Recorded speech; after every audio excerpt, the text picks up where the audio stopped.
남편에게는 아주 귀여운 10살 차이가 나는 남동생이 하나 있었어요.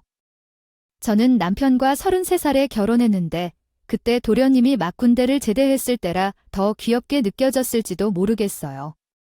10살 차이가 나는 막내 동생이 있다는 것도 신기했는데 대학 복학을 앞둔 빡빡이가 형수님 하면서 인사를 하는데 그게 참 귀엽고 웃긴 것 같더라고요.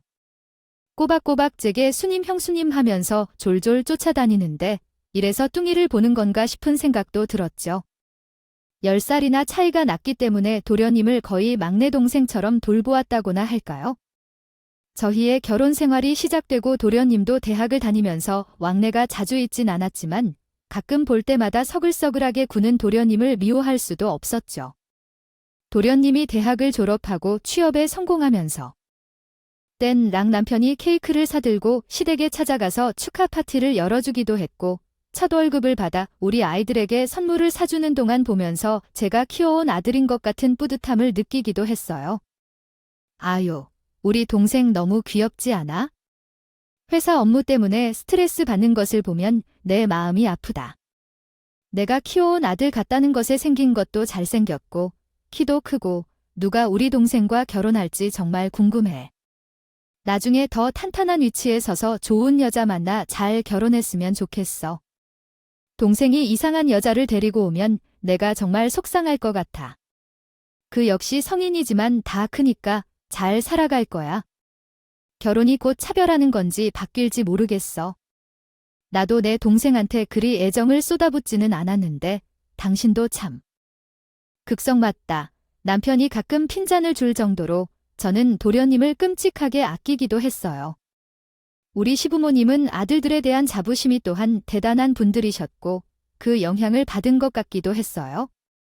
우리 남편은 국내에서 내노라 하는 자동차 회사에 기술직으로 입사하여 연봉이 꽤 높은 편에 속했고 정의에 불타오르는 사람이라 시모님께서는 언제나 그런 남편을 칭찬하셨어요. 우리 도련님은 억수로 공부를 잘해서 대학도 이름 있는 명문대를 졸업한 후 세무사로 취직하여 또 다른 자랑거리였고 이름 있는 직업을 갖고 계셔서 자부심이 정말 대단하신 분들이셨어요.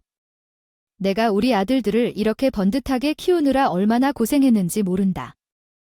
그럭저럭한 살림의 학원에 보내느라 등골이 휘는 줄 알았어. 그래도 얼마나 다행이냐, 빚을 내서라도 공부시켜야 하는 마음으로 뒷바라지하다 보니 다들 이렇게 잘 먹고 잘 살게 됐잖니.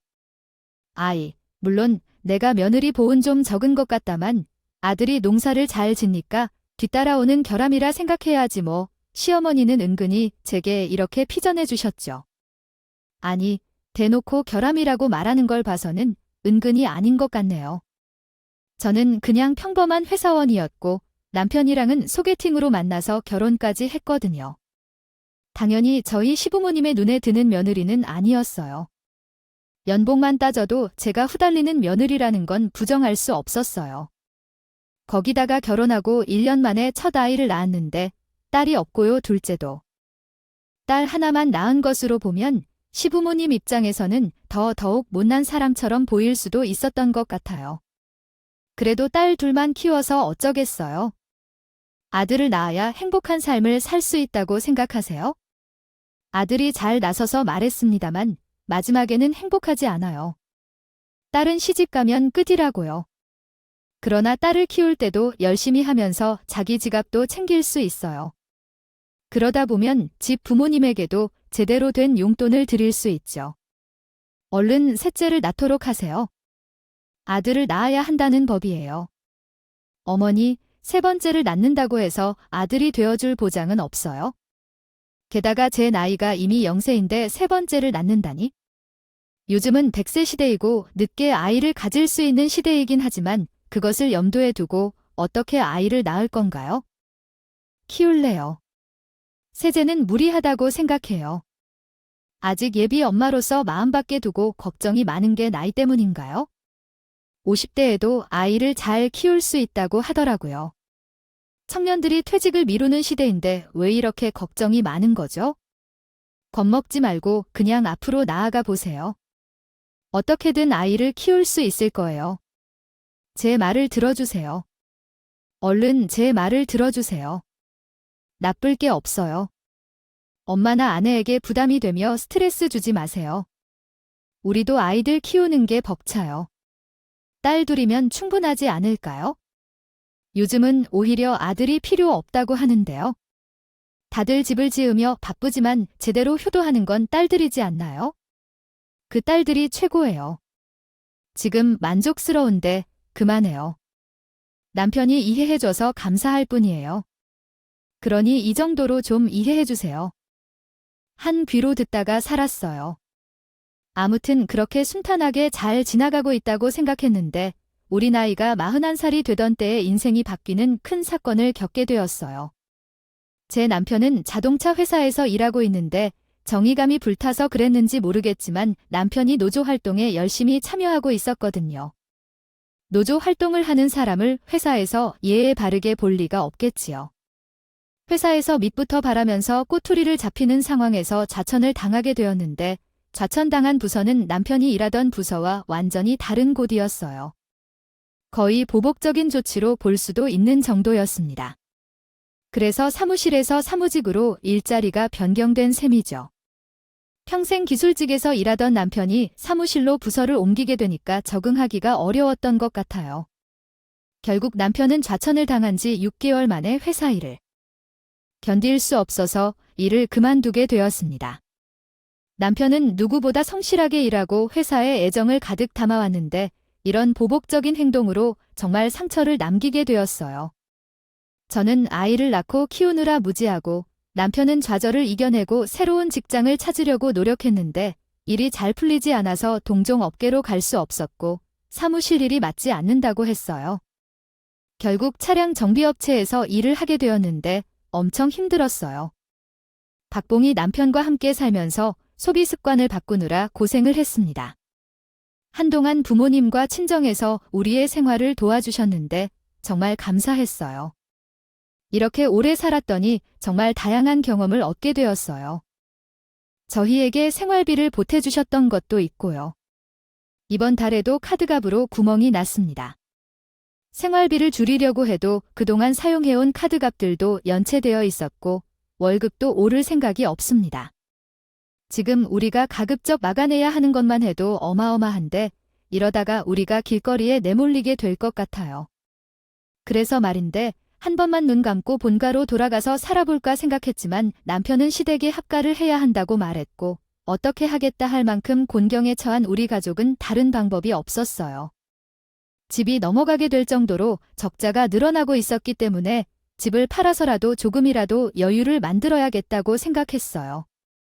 결국 우리는 고개를 숙인 채 시댁에 들어가 살게 되었고 이제 우리 자랑스러운 아들도 돌아와야 할 때가 온 것 같습니다. 누가 알았겠어. 내가 무엇을 말했겠어. 아들을 낳아야 한다고 했다. 아들을 낳지 못했기 때문에 우리 집안 대가가 끊기기도 했네. 업보를 물려받은 것이야. 너와 결혼한 후 우리 아들이 갑자기 별세했어. 나는 속이 답답했어.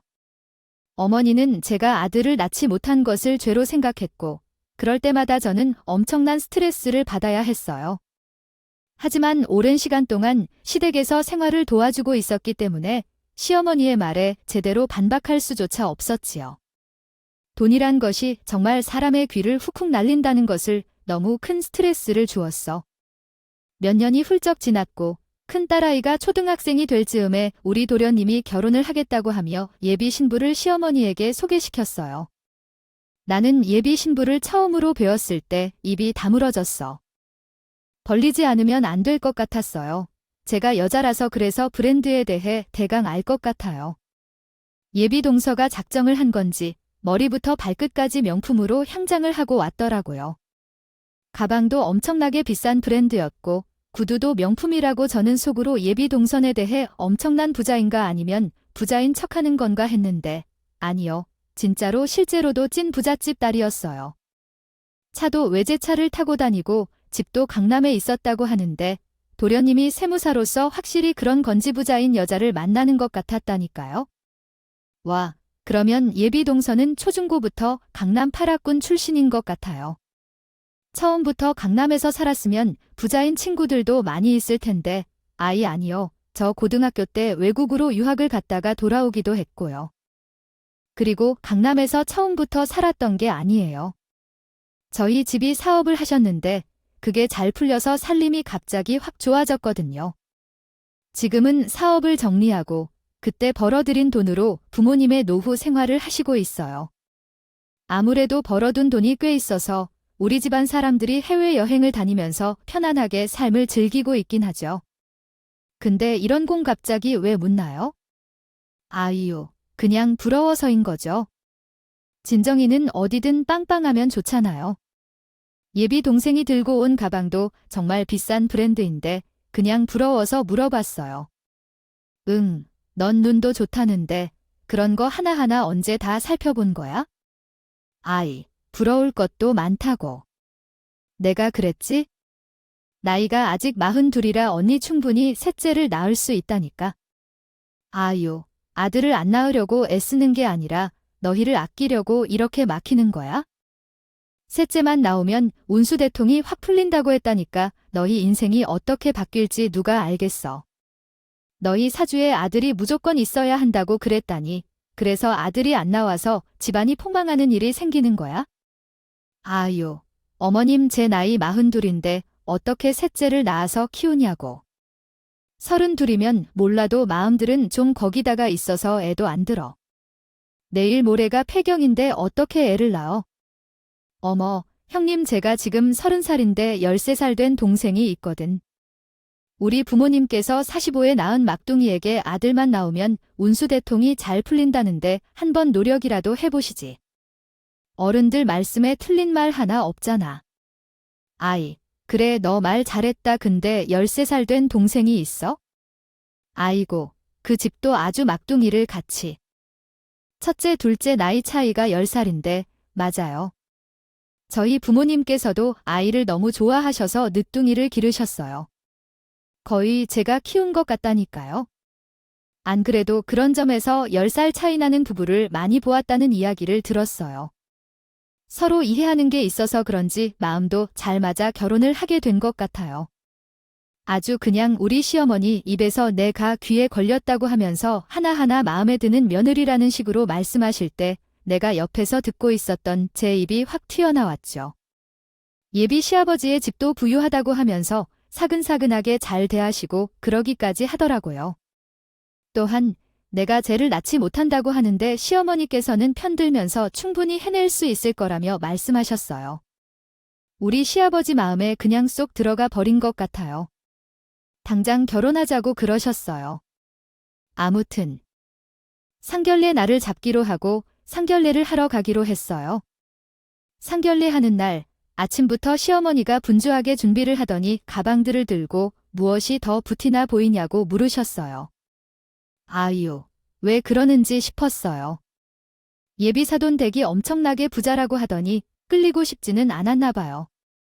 상냥한 자리에 도착해서 주차장에 놓인 예비 사돈 댁의 차를 봤는데 차도 장난 아니었어요. 와, 여보, 내가 차에 대해서는 잘 몰라도 저 차는 딱 봐도 비싼 느낌이 팍팍 온다. 외제차로 안다. 엄청 튼튼해 보이고 크기도 엄청나게 크다. 맞아, 국내에서는 몇 대 안 들어오는 비싼 차로 알고 있는데. 야, 확실히 부자라고 하더니 차도 비싼 걸 끌고 다니시네. 저 차 몇 억은 그냥 기본으로 갈 것 같을걸. 옵션 나오면 장난 아닐 거고. 아휴, 우리는 언제 저런 차를 탈까? 한번 타보겠어. 동선의 부자라서 좋게 하겠다만. 아이 근데 우리 도련님 기가 팍팍 죽어서 사는 거 아니야? 걱정도 팔자. 이야기 못 들었어. 재수 씨가 내 동생 뒷공무니를 졸졸 쫓아다녔다. 아, 걔가 나랑은 다르게 요목조목 잘생겨서 여자도 잘 만나는 건지 뭔지. 저랑 남편은 괜스레 기가 팍 죽어서 상견례 자리에 앉아 조용히 밥만 먹었어요. 시부모님과 예비사돈데 그 은결혼 준비 이야기를 하느라 바쁘셨고. 상견례 자리 자체 분위기가 나쁘지 않았는데 그 막내 동생이라는 3살짜리 여자애도 같이 왔더라고요. 근데 확실히 어린애라 그런 건지 뭔지 불편해서 그런 건지 말을 한마디도 안 하고 얌전하게 있더라고요. 보통 초등학생이면 제법 말도 많이 하고 지루한 자리에서 투정을 부릴 법도 한데 애가 너무나도 얌전히 밥만 먹는 거예요.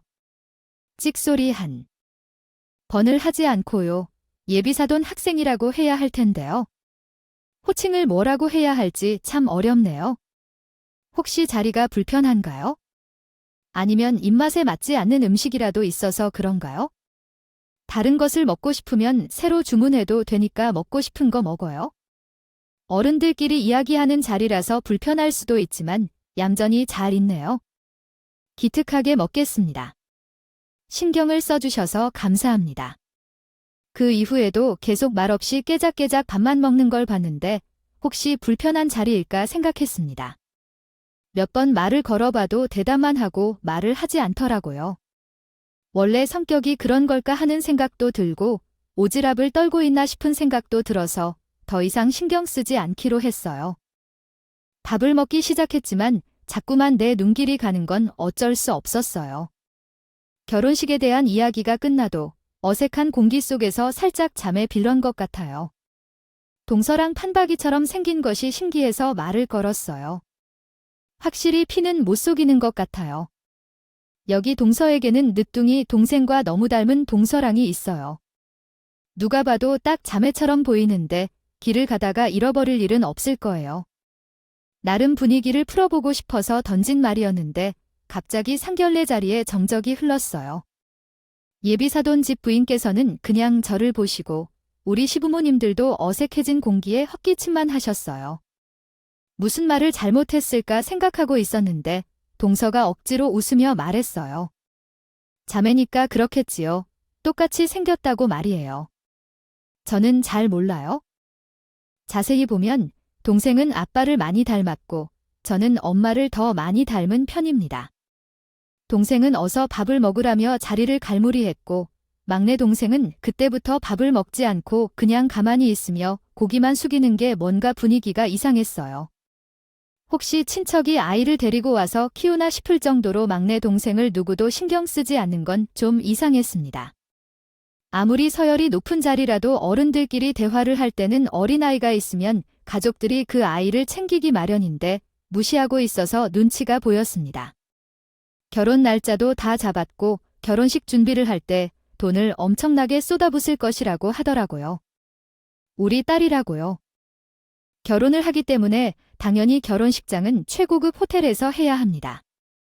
친구들이 전부 다 이름 있는 집안 찾아드리고 결혼식도 호화스럽게 하는데 우리 딸만 모양 빠지게 할 순 없잖아요. 이런 건 또 두고두고 말이 나오는 법이니까 한 번 할 때 확실하게 해야겠죠. 저도 우리 딸이 어디 가서 꿀림받지 않았으면 좋겠습니다. 신혼집도 말입니다. 우리 한 사람이 딸아이 챙기는 건 극진한지라 꼭 가까운 곳에 있었으면 좋겠다고 하더군요. 강남이나 송파 쪽이 아니면 거리가 꽤 멀어지니까 그 동네에 집을 얻었으면 좋겠습니다. 아이고, 당연히 준비를 해야겠지만 저희 집도 사정이라는 게 있어서 최고급 호텔에서 결혼식을 하면 억소리는 절로 나오지 않겠어요. 아무래도 부담이 되는 부분이 있어서요. 억센 소리를 해오며 꽃을 장식하는 것만으로도 마치 어쩌다 생긴 듯 억세게 들리더라요. 우리가 이런 점, 그런 점에 대해 양보해도 결혼식 장식이나 신혼집만큼은 결코 언양을 못 합단다. 아버님, 어머님께서는 정말 허허한 날씬한 성격이었습니다. 그쪽 가정이 재산이 넉넉하기로 들어 준비하는데 부담이 적을지 나도 알 수는 없겠지만 우리 부모님은 저렇게 부럽다 할 만한 여유 없어서요. 게다가 우리 가족까지 시댁에 부탁하고 살아가는 도중에 어울리고 싶진 않아도 자리매가 없더라고요. 집으로 향하는 길에 도련님이는 한숨만 헤프헤프. 결혼이라는 게 여기서 이렇게나 어렵고 복잡할 거로 생각하지 몰랐어. 대강 웨딩 플래너한테 맡기면 다 해줄 거로 생각했더니 하나하나 살펴봐야 할 일이 연달아로 나오고 하니 악을 죽을 판에 대출이라도 받아야 할 지경이야. 도련님의 얼굴에는 울상이 번졌다가 말이야. 시어머니는 속상해하시는데 부잣집에 장가 보내는데 꿀리지 않게 준비하고 싶지만 집에 돈이 없어서 어려워요. 시어머니 입장에서는 그게 답답해서 아이 만만원 저한테 잔소리를 하시는 것 같아요. 사실 본인 아들들은 상처받을까봐 잔소리를 한 번도 안 하고 키웠다고 하는데 왜 쌓아둔 잔소리를 저한테 쏟아부으시는지 이해가 안 가요. 너희가 멀쩡하게 직장 다녔으면 우리가 이렇게 힘들지 않았을 테니 회사에서 사천에 당할 짓을 왜 하냐고요. 요즘은 맞벌이 다들 하면서 살아가는데 왜 너는 일을 안 하냐고. 내가 정말 너희들 사는 꼴 보면 아주 답답해 죽겠다고 생각해. 너희가 돈이 있었으면 우리 둘째가 장가갈 때 좀 보태줬을 텐데 아닌가 싶어. 아휴, 내가 쪽팔리게 사들 앞에서 비용 이야기를 해야 하냐고 이 말이야. 장에 붙어 있었으면 이런 일도 없었을 텐데 내가 정말로 속상하다. 속상해 시어머니가 가슴을 팡팡 치면서 괜히 화풀이 하는데 참 할 말이 없더라고요. 저희 부부가 시댁에서 받은 도움도 있고 하니까 제가 욕을 받아야겠지 하는 생각만 들더라고요. 어차피 이렇게 잔소리를 하는 시간도 제가 대꾸 없이 고개만 숙이고 있으면 금방 지나가긴 했거든요. 이러한 일이 반복되자 남편도 저한테 너무나도 미안해 했어요. 제가 시어머니의 감정 쓰레기통이 되는 것 같았으니까요. 아무튼 우여곡절 끝에 시부모님이 어떻게 돈을 마련해서 결혼을 시켰는데 결혼식 날 은근히 무시를 당한 거예요. 식기 끝난 뒤에 식대 시작해서 남은 돈 결제를 하지 않겠어요. 그런데 사실 우리 시아버지도 사업을 했던 사람이었거든요. 물론 사업할 당시에 발생한 사기 사건으로 인해 굉장히 어려움을 겪긴 했지만 그럼에도 불구하고 쌓은 인맥 덕분에 땅을 조금 보유하고 있어서 그것을 팔아 빚을 갚고 생활비를 마련하며 살아가고 있다고 합니다. 그러나 사돈집이 부유하다 보니 사실 비교할 만한 재산은 없다고 생각해요. 남은 잠금 처리할 부분이 많아서 우리에게 행세 계산서를 받았으며 그것을 가져오도록 했습니다. 남은 대금 지불을 해야 하므로 먼저 주어진 돈을 기준으로 계산해보자고 제안했어요. 식대와 같은 지출을 처리하는 방법에 대해서는 이야기하지 않았지만 구석에서 봉투를 열어서 계산기로 대략적으로 확인해보라고 했습니다. 보통 이런 추기를 계산하며 돈을 정리하는데 제 남편과 함께 추기를 확인하고 있으니 사돈집에서 우리를 슬쩍 지켜보는 것 같았어요. 한 소리 하시다고요. 기금 받은 건 아니에요. 아직 손님들이 다 안 떠나가셨거든요. 구석에서 돈 봉투를 열고 계산기를 두드리고 계셨을 땐 사람들은 뭐라고 생각할까요? 화장실 같은 곳에서 조용히 계산하지 그렇게 하던가요? 그 정도로 여유가 없었던 거예요. 은근히 무시하는 태도로 대화를 나누자니 시부모님도 괜히 시거리 내리고 다른 말도 못하고 무시당했어요. 그렇게 당한 나는 화가 치밀어 오르니까요. 마음이 너무 안 좋더라고요. 결혼식은 이미 올렸으니 긍정적으로 생각하자는 것일까요? 얼굴에는 웃음이 지어 있지만 속은 얼마나 안 탔을까요? 일단 도련님도 결혼식 잘리길래요. 신혼생활을 시작했는데 때때로 동서가 시어머니를 만나러 오고 함께 마사지를 받거나 비싼 호텔 레스토랑에 가기도 해요. 한 번은 제가 한숨을 쉬었어요. 부잣집이라고 해도 동서가 결혼을 했고 가정을 꾸미게 되었는데도 아무런 일도 안 하는 동서가 시어머니에게 돈을 펑펑 쓰는 이유가 궁금했어요. 혹시 투자나 다른 분야에 재능이 있다면 제게도 도움이 될지도 모르겠다는 생각을 가지기도 했죠. 물론 동서가 일을 하지 않지만 돈은 어디서 나와 시어머니에게 퍼부어 생활비를 많이 주는 걸 보면 혹시 투자 등에서 이득을 보는 건 아닌지 궁금해졌어요. 투자에 대해 따로 알지 못해서 아무것도 모르겠지만 세무사가 번 돈이 얼마나 되겠죠? 저도 집에서 용돈을 받고 있기 때문에요. 200만 원이라는 돈으로 먹고 놀기만 하면서 뭐에 쓰는 건지 듣자니 결혼을 해도 아이고 매달 200만 원씩 용돈을 받는 삶이 부러워하게 느껴졌어요. 저희 친정에서 그렇게 팍팍 도와주신다면 시어머니한테 적어도 무시를 받지 않았을 텐데 하는 생각이 들기도 했고요. 아무래도 제가 철이 없는 생각을 했던 것 같아요. 하지만 우리 시어머니가 변해가는 모습을 보면서 알 수 없이 친정을 탓하게 되더라고요. 뭐든지 우리 둘째 하면서 얘기하니 비교당할 만한 일이 많이 생기죠. 우리 부부는 사는데 바빠서 시에게 뭘 해드릴 수 없지만 우리 환경은 우리 집에서 받는 용돈의 신용카드로 시모한테 여러 일들을 다 해주고 있었으니 자연스레 시어머니의 시선이 돌아가지 않겠죠.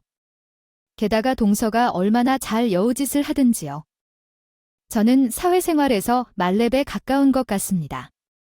12살이나 젊은 것 제가 너무 어린 편인 것 같아요. 시어머니는 제게 마음에 드셨다고 하시는군요. 어머님과 형님이 더 이상 아이를 가지지 않겠다고 하시니 어쩔 수 없죠. 그래서 이제 제가 반드시 아들을 낳을 거예요. 아들을 낳으면 기운이 팍팍 생긴다고 하잖아요. 그래서 저는 아들을 낳아서 집안에 기운을 팍팍 불어넣을 것입니다. 예쁜 말만 하는 게 뭐 어렵겠어요. 내가 어떻게 하면 이렇게 아름다운 둘째 며느리를 찾게 됐는지, 나도 아들을 낳아서 이런 기운을 받게 되었다고 해야 할까요? 우리 둘째 며느리를 보면 밥을 먹지 않아도 배가 부를 정도인 거려. 동서가 결혼한 지 3년이 되었는데 동서는 계속 아이를 낳을 거라고 말했었지만 그런 표현과는 다르게 아이가 생기지 않았어요. 물론 부부 사정에 따라 될 일이니까요. 있기는 마련이겠지만 딱히 문제도 없는 것처럼 보이지만 아이 소식이 없어서 부모님께서도 슬슬 걱정을 하셨어요. 벌써 결혼한 지 3년 차가 되었는데 아직도 아이 소식이 없어서 제 마음이 조금 불안해서 그렇습니다. 저희도 노력은 하고 있는데 제가 몸이 약해서 그런 건지 뭔지 애가 잘 안 들어서요. 병원에 가보고 해야 할까 봐요. 시험관으로 아이를 낳는 건 무척이나 힘들고 아프다고 하던데. 아직 나이도 어린데 무슨 시원한 일이니 그거 매일 같이 주사를 맞고 병원에 가서 난자를 채취하고 하는 건 그너무 힘들다고 하더라고요. 그러지 말고 몸에 좋다는 한약 같은 것을 조금 보내줄 테니까 그런 걸 먹으면서 몸 관리를 시작해보세요. 제가 잘 아는 약사가 있는데 저는 영국에서 댄스 하는 일을 하고 있습니다. 사내 지디라는 것은 시어머니가 아이를 가지고 싶어서 노력할 것이라는 동서에게 한약도 지어 가져다 주기도 했고 전국에서 몸에 좋다는 약초들을 다 사서 보내줬어요. 물론 그 배달은 누가 했는지 알죠? 제가 했지요. 우리 시어머니는 동서에게 가져다 줄 것이 있으면 무조건 제게 불러서 갖다 주라고 시키더라고요. 처음에는 같이 살고 있는 시어머니가 가는 것보다 제가 후다닥 가서 배달해주는 게 서로 낫겠다 싶어서 알겠다고 했는데 한두 번이 아니니까 배가 뒤틀리기 시작했어요. 그렇게 되니까 저는 아플 때 감기약 한 번도 안 사다 준 적이 있는데 동서가 조금만 아파하거나 피곤하다고 하면 한약을 지어서 가져다 주라고 시키더라고요. 몸에 좋은 것이라고 특산품을 사와서도 제게 배달해주라고 말하네요. 이것도 일부러 그러는 건가 싶었다. 이번에 내가 올 게 가지고 능이 백숙을 좀 했는데 말이야. 국물이 보약이라고요? 이거 뜨끈할 때 둘째 내 집에 가져다 주고 와라 대화 와서 먹는 것까지 다 보고 왔다. 가지가지 한다 싶었지? 그래도 별 수 있는가? 시댁에 얹어 살고 있는 주제에 시키는 일이라도 잘해야 안쪽 겨나는 법이다. 그렇게 시어머니가 노력을 했음에도 불구하고 동선에는 아이가 생기지 않아서 시어머니의 걱정은 점점 늘었다. 제 나이도 이제 45살인데 아들 나란 소리도 못하고 내내 궁시렁거리기만 하셨다. 아휴, 큰일이야. 큰일이야. 우리 집 대가 끊기게 생겼네. 내가 둘째 부담스러울까 봐 잔소리도 못하고 이러다가 죽어서 조상님들 얼굴은 어떻게 해야 하는지 참으로 걱정스러웠다.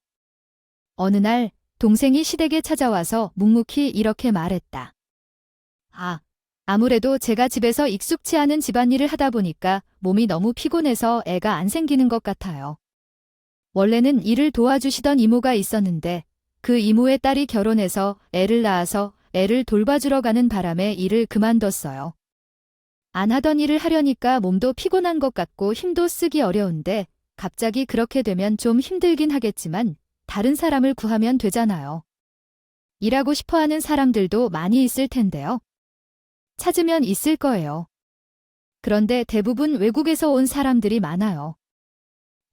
저는 이상하게도 외국인은 또 잘 믿지 못해서 그들과 일하기 싫고 한국 이모들은 잘 맞고 좋은데 비용이 높고 적합한 사람을 찾기 어렵습니다. 하려고 해서요. 저와 잘 맞는 사람을 찾기가 어려워요. 일 좀 봐줄 사람 없나? 왜 그렇게 멀리서 찾아? 어차피 가정일을 해야 하는 거니까 청소나 빨래 같은 일들 말고는 없잖아요. 내 첫째야, 가서 좀 일해주면 되겠다. 너는 어차피 애들도 다 키웠겠지? 하는 게 없잖니? 애들이 학교 가면 둘째네 집에 가서 청소 좀 해주고. 그래, 제가 시댁에서 살고 있었잖아요. 이미 시댁 일 다 하고 있는데 동선집에 가서 집안일 봐주라고 하니까 기가 막히더라고요. 아니, 무슨 허들에 일하러 온 사람도 아닌데 시댁에 얹혀 살고 있다고는 하지만 그래도 동선의 집안일을 봐줘야 할 의무는 없잖아요. 아이, 어머님. 동선집에서 언제까지 일을 해줄 수 있는 것도 아니고 빨리 사람을 구하든가 동선가 하는 게 낫지 않겠어요? 집안일이 익숙해지면 별거 아니잖아요. 동서하이빌에 살고 있는데 제가 다른 집에 가서 집안일을 해주는 건 좀 아닌 것 같아요. 너 우리 집에서 생활비 한 푼 안 내고 살고 있는데 그거 하나 못 해주냐?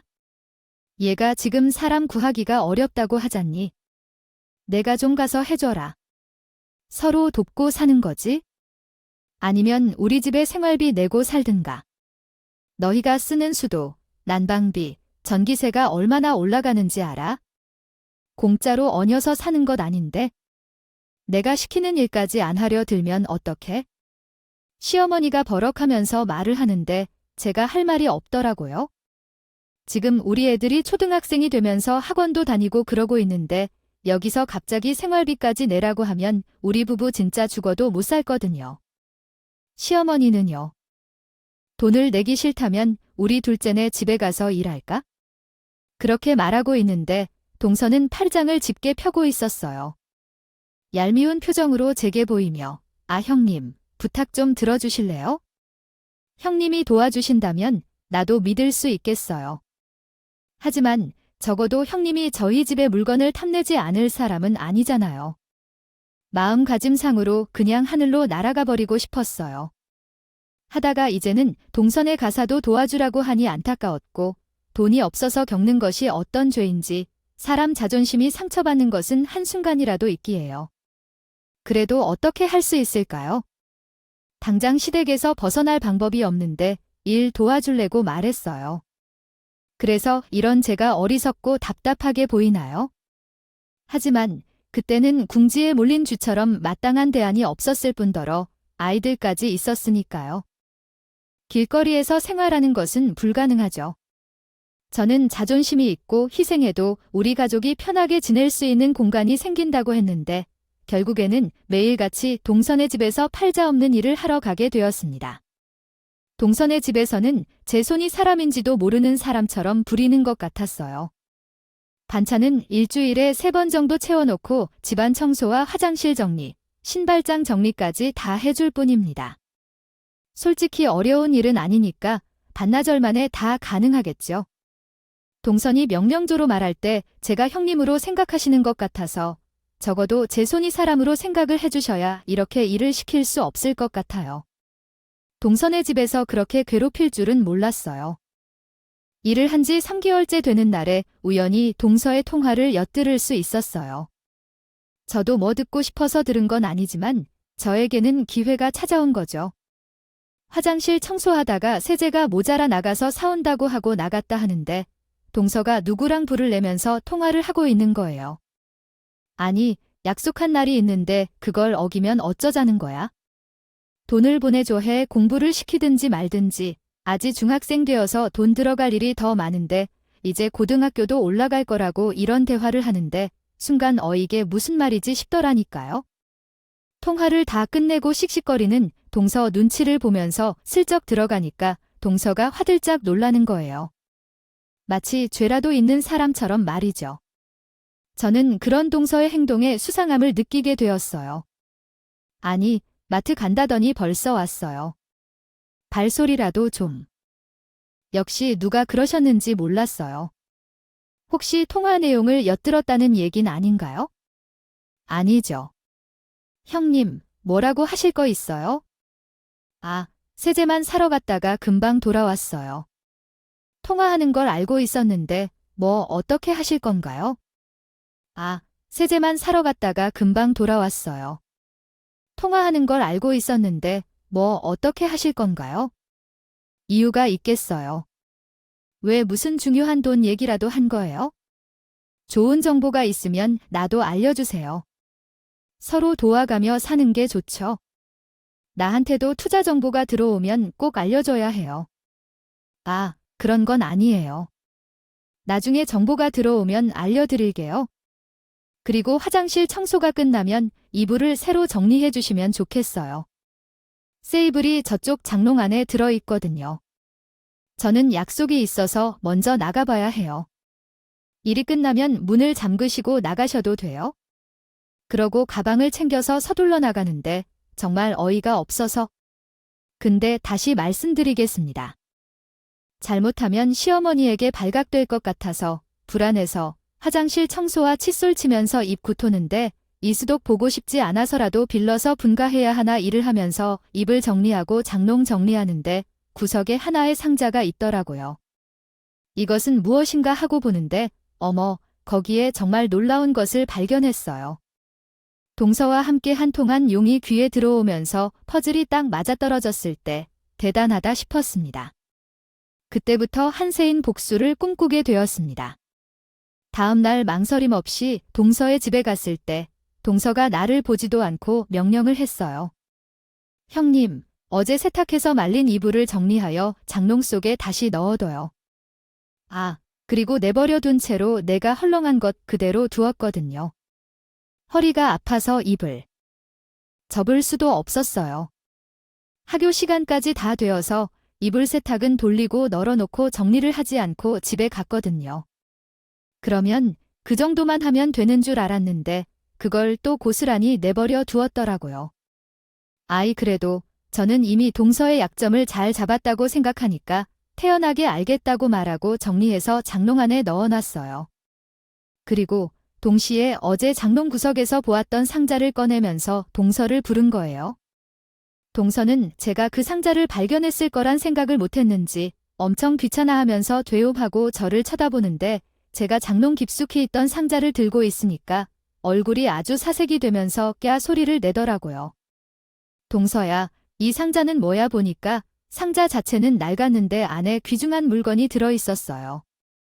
장롱 깊숙한 곳에서요. 처박힌 채로 입을 내밀기 직전까지는 그 존재도 모르고 뭐야? 왜 그 의심 가는 물건을 함부로 꺼내고 그럼 그걸 다시 넣어주세요. 귀중한 물건인데 그 안에 처박혀 있는 건데 혹시 아닐까요? 다시 제자리에 두세요. 왜 제 물건을 만지고 있는 건가요? 아, 귀중품이긴 하나. 산모 수첩이 귀중품이라니? 근데 연도가 좀 이상한데. 이거 19년 전이면 동서가 17살 때 일이 아닌가요? 어머, 동서의 얼굴이 왜 이렇게 찌푸려져 있나요? 내가 보기엔 안 된다면서 말이죠.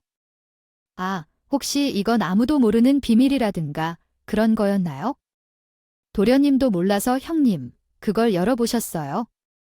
제게 도대체 왜 이러세요? 얼른 다시 넣어두고 모른 척하세요. 왜 제가 그래야 하는데 제가 보니까 산모수첩에 동서의 이름 떡반이 적혀 있던데. 아, 뭐 그렇다면 동서살. 아이를 낳은 거예요. 아, 그래서 저번에 애가 중학생이면서 모니 통화한 거구나. 참, 무슨 소리인지 모르겠네요. 산모수첩은 무슨 산모수첩인 거예요? 그거 친구들이랑 장난쳤던 거예요. 그냥 고딩 때 만우 전라치는 그런 장난 같은 건데 재밌어서 내버려둔 거라고 하더라고요. 언제는 귀중품이라고 했는데 이제는 장난쳤다고 거짓말을 하려면 똑바로 일관성 있게 해야지. 어제 사실 다 봤어요. 초음파 사진까지 들어 있었던데 딱 나이를 보니까 동서 막내 동생이라고 했던 그 애 말이야. 걔 아이던 그거 동서 동생이 아니고 동서 딸이라고 하더랬어요. 동서가 부들부들 떨면서 아무 말도 못하는데 그 얼굴이 혼자 보기는 아까울 정도로 가간 있더라고요. 솔직히 저도 이런 약점을 가지고 사람을 빚고 싶진 않았지만 그동안 제가 당한 게 있는데요. 곱하게 넘어가면 착한 사람들만 병 걸리는 것 같아요. 혹시 제대로 된 이유를 제시하고 올라가지 못하게 막아야 할 것 같아서요. 제 생각엔 동서가 아이를 낳지 못하는 건 그때 예술적으로 잘못된 몸이 아니라 동서가 딸이라 알려질 수 없다는 이유일 거예요. 남편 역시 그 사실을 알고서 동서의 앞에서 엎드려 빌었어요. 코로 바닥에 쳐박고 빌어서 그러나요? 제 살은 매우 좋다 이유로요. 아무도 모르고 우리 부모님 말고는 이 사실을 알고 있는 사람이 없어요. 그러니까 형님이 조용히 숨겨준다면 제 아빠는 알지 못할 거예요. 아빠도 성실하게 보이고 동서가 집에서 받는 용돈이 어떻게 사용되는지 알지도 못하고 양육비를 얻는 거예요. 아이고, 그렇게 행동해서 오히려 더 부러워해요. 정말 실수했어요. 형님, 진심으로 믿었는데 당신이 제게 숨긴 채 감출 줄 알았어요. 제가 고등학생 시절에 아이를 낳았다는 사실을 알게 되면 남편이 버리고 떠날 것 같았어요. 저는 너무 사랑하고 열정적으로 쫓아다닌 결과 결국 결혼까지 성사되었는데 이대로 헤어지기엔 불가능해요. 형님, 부디 숨겨주세요. 제가 모든 잘못을 인정합니다. 부디 한번 용서해주세요. 잘 살게요. 끝까지 비밀을 지키고 절대로 들키지 않게 잘 살아보겠습니다. 이 아이, 그래서 형님이 한 번만 넘어가 주셨으면 좋겠어요. 사실 그 아이, 막내 동생인 줄로만 알고 있었는데 서학 학교 시절 사고로 낳은 딸이란 사실인 거였어요. 임신을 숨긴 채로 그랬는데 그때 애를 포기하는 것도 불법이라 어쩔 수 없이 아이를 낳게 된 거였어요. 고등학교 자퇴 후 유학 간다며 지방 산부인과에서 출산하고 부모님에게 이 사실을 숨기고 살아왔어요. 호적에 올려놓고 외국으로 도망쳤던 일이에요. 아버지는 무려 8살 연상인 남자라고 하시는데 이후로 매달 양육비를 보내주신 거예요. 동선의 집안이 풍족해서 애를 하나 더 키우는데 문제가 없었고 어린 동선 아이를 다 버리고 새로운 삶을 시작했어요. 그러다가 한눈에 반한 도련님을 밀어서 만나다가 결국에는 연애하고 결혼까지 한 거죠. 동서는 도련님을 너무 사랑해서 이 모든 것을 숨기기로 결심한 건데요. 없애려던 산모 수첩의 존재를 까먹었네요. 해야지 하다가 결국은 구석에 처박아 놓고 까맣게 잊어버렸어요. 형님, 형님께서 한 번만 용서해 주시면 앞으로는 형님이 원하는 대로 제가 어떤 일이든 도와드릴게요. 어머님께서 형님에게 잔소리를 하는 것도 모두 적가하겠습니다. 막아드리고요. 저희 집에는 이런 규칙이 있어서 일하러 오실 필요가 없고요. 제가 앞으로는 예에 바르게 모시면서 살 거예요. 그동안 제가 버릇없이 나이 뛰었던 것들은 전부 용서해 주세요. 아, 제발 부탁드립니다. 정말 내가 원하는 대로 어떻게든 해줄 거예요. 그럼 나도 가감없이 말해도 되겠네요. 우리 가족이 서로 존중할 수 있게 도와주면 좋겠어요. 솔직히 우리 어머님 성격을 잘 아시잖아요. 아무언니 얼마나 잔소리하시는지 말이에요. 시댁에 얹여 살다 보니 힘들어서 더 이상은 못하겠다고요. 형님, 그러면 지금 집을 바꾸어 주시는 거예요? 아니, 갑자기 그렇게 큰 일을 바뀌게 하면 왜 못해주겠어요? 그럼 뭐, 별 수 없이 이 사실은 우리 시부모님한테 물론이고 남편한테도 말할 테니까. 그런 줄 알아요. 어떻게 해야 할까요? 오늘 이야기를 해야겠죠? 말해도 괜찮을 것 같아요. 아니에요. 제가 어떻게든 시간을 조금만 주시면 꼭 집을 마련해서 분가할 수 있도록 해드릴 거예요. 당장 하루 이틀 내는 무리겠지만 조금만 여유를 주세요. 그래서 좋아. 한 달 안으로 어떻게든 분가할 거예요.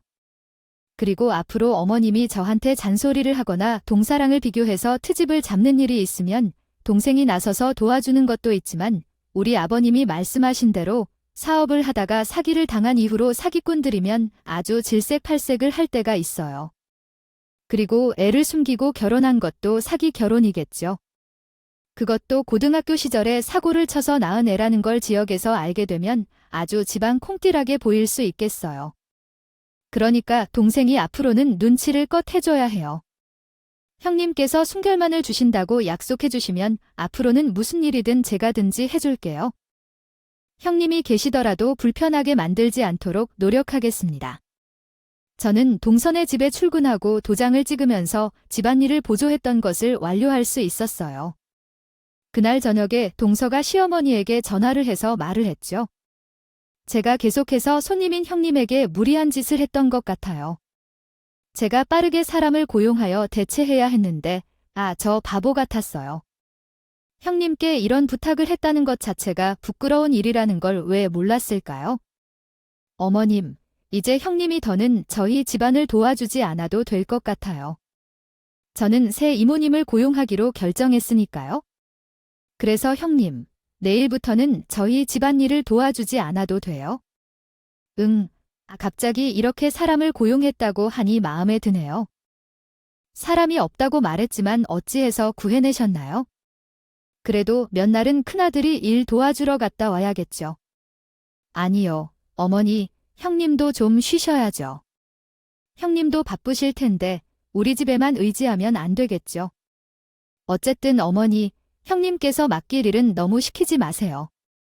앞으로는 제가 알아서 할 테니까요. 이렇게 말하고 동서는 전화를 끊었는데 우리 시어머니는 어리둥절해 하셨다고요.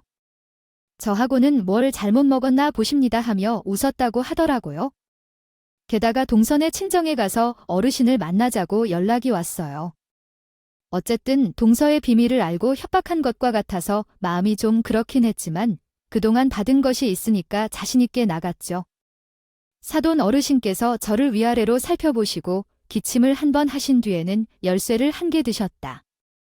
부디 어느 정도 넓은 내용에 관하여 말해주시겠어요? 곧 제가 문맥을 이해하도록 하기 위해 도움이 될 것입니다. 살아볼게요 라고 인사를 드리고 나와서 시댁으로 갔습니다. 저는 오늘 사돈 어른을 만날 예정이었다는 것을 알고 있었어요. 시댁에 도착하자마자 밥을 먹는 내내 제가 타는 눈길을 느낄 수 있었죠. 우린 모두 모여서 같이 식사를 하면서 대화를 나눴어요. 제가 이사를 간다는 계획이 있어요. 집을 구했고 지금 이사업체를 찾고 있어요. 괜찮은 업체를 찾으면 즉시 이사를 갈 예정이기 때문에 일주일 이상 걸리지 않을 것 같습니다. 집의 상황에 대해 무슨 얘긴데? 당신이 어디서 돈을 빌려서 집을 샀다는 말인가? 당신은 직장도 없고 대출도 받을 수 없을 텐데 갑자기 이사를 가기에는 이해할 수 없어. 로또를 당첨된 것처럼 느껴지는 거야? 우리 부모님들이 시댁에 계시는 건 보기 힘들다고 생각해서 부모님들이 빚을 내고 집을 하나 사주셨어. 부모님의 마음도 다 똑같을 거야. 제가 말하면서 동생을 쳐다보니까요. 사색 중이어서 숨도 못 쉬고 있던 동서가 한숨을 크게 내셨다. 아유, 갑자기 분가를 하겠다고 하면서 상의도 없이. 아이, 그러면 우리 집 집안일은 앞으로 누가 하나요? 저도 이렇게 큰일을 저주를 뗐으면 우리한테 상의를 해야지. 당장 내가 집안일 하게 생겼는데 어째서 할 일이 나오나 응나니 사돈 어른들은 무슨 돈이 있어서 빚내서 집을 해주셔서 급이 너희 보고라고 하는 건 아니겠지? 우리 부모님께서 알아서 다 해주신대요. 집 해준다는데 제가 여기서 집안일 도맡아 하면서 눈치 보면서 살아야 할 이유가 있을까요? 그리고요, 저만 며느리예요. 동서도 있잖아요. 집안일은 동서가 대신하면 되겠네요. 집도 멀지 않고 딱 기내놓고 뭐 무슨 말을 그럴 것 있어요? 아니지, 집안일도 못해서 내가 대신 가서 일 바치고 놓고 제가 뭘 할 줄. 알겠어요. 너만큼 야무지게 손맛이 좋은 애도 없는데 차라리 그 집을 전세로 놓든지 해서 그 돈으로 우리끼리 더 잘 먹고 잘 살면 어떠니? 싫은데요. 처음부터 집안일을 잘하는 사람이 어디 있겠어요. 어머님 하나 둘씩 배우는 거지? 어머님이 잘 가르치시면서 집안일을 배워야죠. 언제까지 도움이 쓸 수도 없고 제가 집안일을 할게요. 어머님이 차근차근 잘 알려주세요. 동서가 은근히 제 눈을 보면서 말을 하는데 시어머니가 엄청나게 불편해 하더라고요. 이사 나간다는 저를 말릴 수는 없지. 갑자기 가만히 있던 동서가 집안일을 하겠다고 달려들지. 가뜩이나 부자 며느리를 얻어서 부담스러워. 이것도 저것도 아무것도 못 시켰는데 갑자기 집안일을 하겠다고 나서니까 이 집안 분위기가 이상하지 않을까요? 동서는 내 눈치를 내내 보고 있는 것 같아요. 시어머니는 동서 눈치를 내내 채면서 마치 아주 위대한 지도자가 된 것처럼 행동했어요. 어느 날 저녁 식사를 마치고 집으로 돌아가는 동서가 나에게 정중하게 90도 인사했는데 우리 가족들은 모두 경악하여 아무 말도 하지 못했어요. 항상 고개를 뻣뻣하게 들고 다니던 동서가 그 시각 혼자 얼마나 기분 좋았을지요. 그 이후로 거의 집안의 군주가 된 것 같았어요. 시어머니는 여전히 동서에게는 말 못했지만 나에게만 잔소리를 쏟아붓곤 했죠. 무엇이든 나에게 말하면 동서가 내 편을 들어주었어요. 아이 참, 그래서 아들은 언제 나를 따를 거야? 나이는 먹었지만 실속은 전혀 없어. 아이 참, 이제껏 구시대적인 사고방식을 버릴 시간이야. 사실은 딸이 더 좋아, 아이 참. 우리 오빠 자식들은 농사를 엄청 잘 짓던데 그 이상한 신화를 믿지 말고 오빠한테 물어봐야 돼. 잔소리 그만 좀 하지 않으셨으면 좋겠어요. 시어머니의 구겨지는 얼굴은 정말 보기 어색하다고요. 제가 동선에서 친정에서 해주신 집에서 남편과 편안히 살고 있어요. 우리 남편이 친정 엄마한테 전화해서 집을 해주셨을 때 감사하다고 인사했을 때는 정말 간 떨어졌지만 우리 친정 엄마한테 잘 대해서 다행히 들키지 않고 넘어갔어요. 친정 엄마한테만 솔직하게 언급해 줬거든요. 동서는 그래서 제가 집을 얻었다고 우리 엄마 드라마에서나 보던 막장 이야기라며 흥미진진해 하셨어요. 덕분에 대화거리가 하나 더 늘었겠거든요. 어쨌든 동서 덕분에 저는 요즘 너무 행복해요. 동서는 시댁에 가서 집안일을 돕는 척하고 시댁의 살림을 망쳐 놓는 것 같더라고요. 게다가 동선의 친정에서도 집을 해주신 것이 타격인지 화가 난 건지 모르겠어요. 동서한테 준 카드도 정지시켜버리고 도움도 받지 않으려고요. 주어진 내용을 읽고 이해한 내용은 다음과 같습니다. 그 바람에 시댁에서 기대되던 지원을 할 수 없게 되어 시어머니가 동서를 점점 잔소리하며 신경 쓰는 것 같고요. 그러다 보니 동서의 비밀을 숨겨야겠다는 생각이 드는데 이렇게 평생 가슴 졸이며 살아간다면 좋겠어요. 그래도 나중에 만약 사실이 드러나면 공범으로 혹자에게 잘못된다는 생각이 들긴 하지만 그런 문제는 그때 해결하려고 합니다. 우리 서방님께는 조금 미안한 마음이 듭니다만 일단은 동서가 책임지고 잘하고 있으니 저는 계속 지켜보기로 했습니다. 만약 시댁에서